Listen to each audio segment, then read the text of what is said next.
Pusa daw po, sabi ni Sensei. Ano ka din do pala, Kibe Sensei?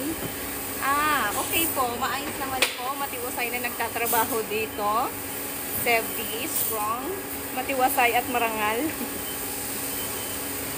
Mabuting mabuti po. Thank you for asking. Hi Belly.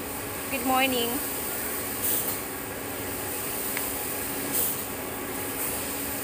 Pupunasan ko yung table ko kasi nilalagyan ko siya ng oil bago umuwi. Kasi nagkakaroon na ng kizo.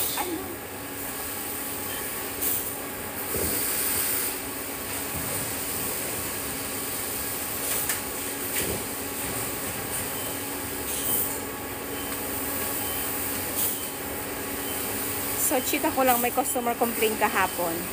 And ito'y napaka-expensive. Kuha na ka lang ate, diba? Yes po, kuha na lang. See you here. Ito yung customer complaint na which is napaka-expensive nitong product na to. So, ang nangyari kasi itong area na to ay bali-bali ko siya. Napaka-nipis niya kaya may tendency talaga na madadamage siya, mayuyupi, and yun yung dumating sa customer. Kaya ang gagawin ko ngayon ay i-repair ko siya.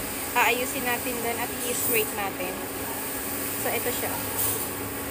Ganito ka-expensive itong product na to. Isa to sa mga expensive, lalo kapag yung materials ay stainless na may magnet.